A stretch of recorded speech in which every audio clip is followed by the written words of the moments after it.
Jennifer Murdley's Toad by Bruce Koval. 1. The Kid in the Plain Brown Wrapper.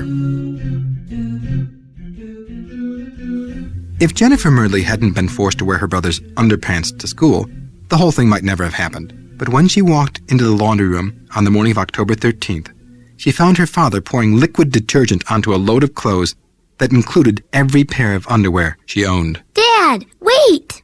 She was too late.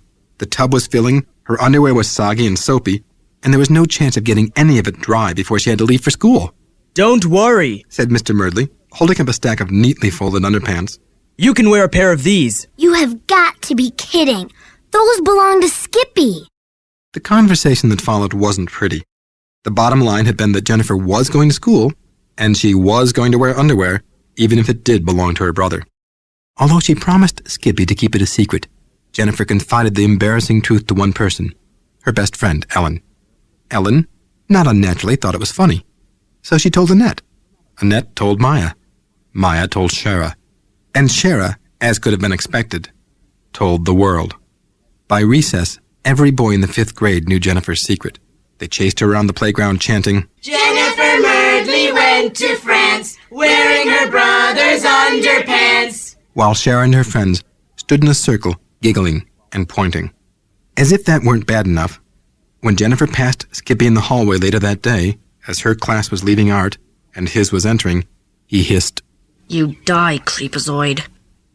The day reached a new low when Jennifer's teacher, Mrs. Hopwell, assigned an essay on My Favorite Pet.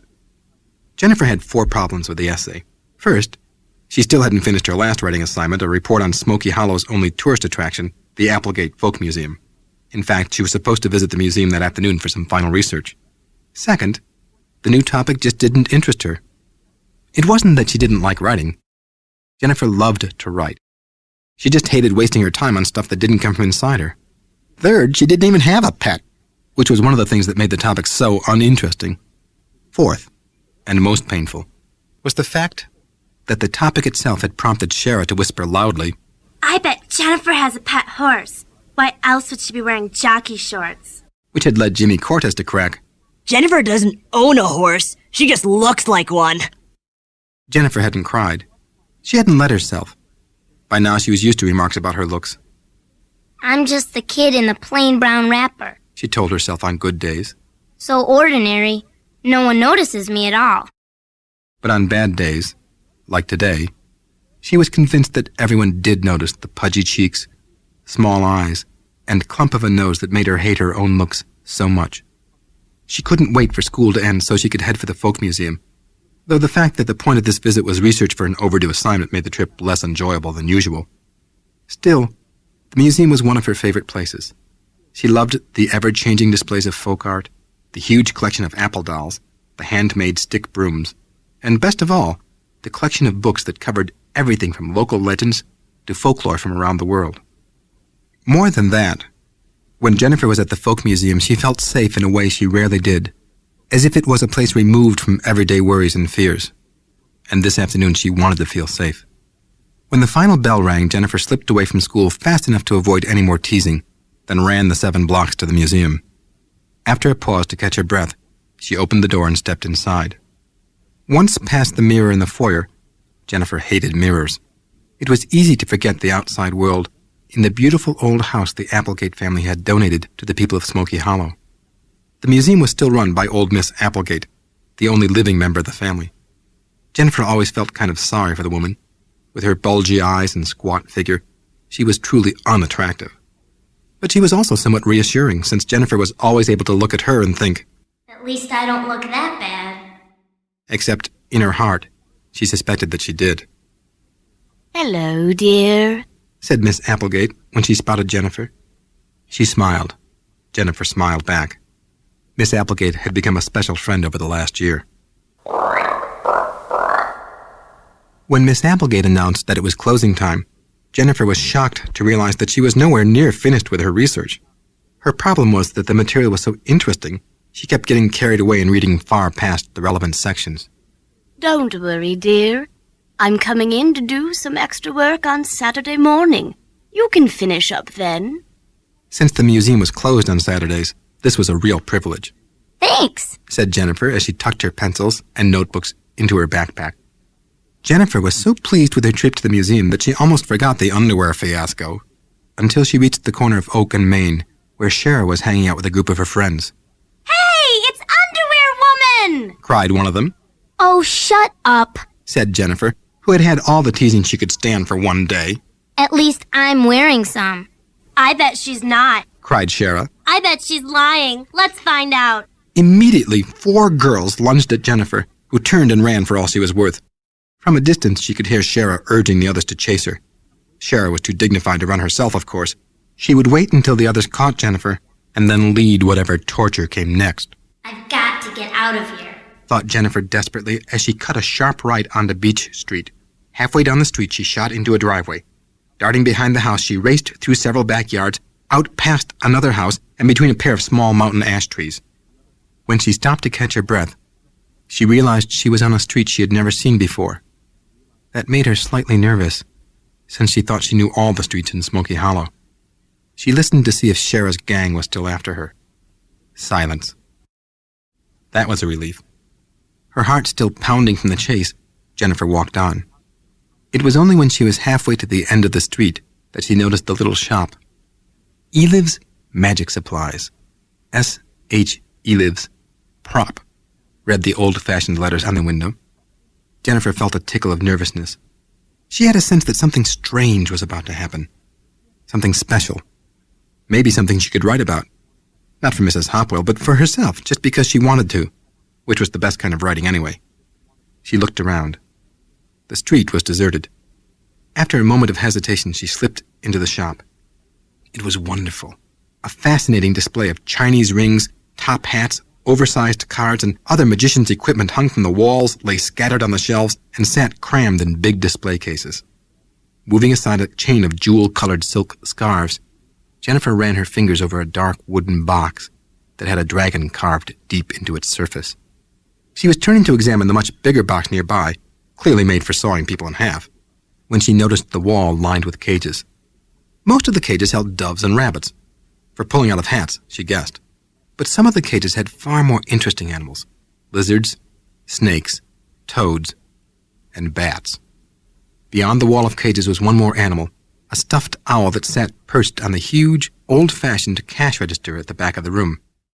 Maybe I can get a pet for my Essen, thought Jennifer, trying to imagine what her mother would say if she came home with a bat. Wondering if there was a bell next to the cash register to call for a clerk, she began walking toward the counter. As she did, the owl twisted its head and looked straight at her. It uttered a low, eerie hoot, blinked, and returned to its original motionless position, so precisely that Jennifer still wasn't sure whether it was alive or some mechanical gadget. Peace, you wheeler, snapped an impatient voice from the back of the shop. I know she's there. Moments later, an old man shuffled through the beaded curtain that covered the doorway behind the counter. As he stepped through, the strings of beads blew outward, and Jennifer caught the scent of an ocean breeze, which surprised her since the ocean was hundreds of miles away. But any thoughts about the ocean were washed away by her interest in the old man himself, who was so wrinkled he made her think of the apple dolls at the folk museum. Stopping directly in front of her, he peered at her intensely, paused for a moment, then said, Well? Jennifer realized she had been staring. Blushing a bit, she replied, I'd like to buy one of your animals. Which one? I don't know yet. Glancing at the unmoving owl, she asked hopefully, Is he real? The owl shook its feathers and squawked. The old man frowned. Your wheeler is very real, but not for sale. Jennifer sighed. An owl would have been nice. On the other hand, it would have been hard to care for. Probably she should go for something simple. What about the toads? The old man shook his head. I doubt you want one of them. They're $100 each. It was Jennifer's turn to squawk. $100? That's what I said. The old man replied, his voice testy. But they're only toads. I am well aware that they are toads. I would not call them only toads. That offends them. And the price is, as I said. I'm not going to pay $100 for an old toad. I wouldn't expect you to. Nor would I sell you one if you were willing to They're strictly for magicians, and I don't think you qualify. He paused, then cocked his head, almost as if he were listening to something. After a moment he said, I do have one toad, only one, that I can let you have for a somewhat lower price. How much? 75 $? Jennifer scowled. What's wrong with it? There's nothing wrong with him. He simply does not suit my needs. He will, however, provide you with a great deal of amusement. It may indeed be a perfect match.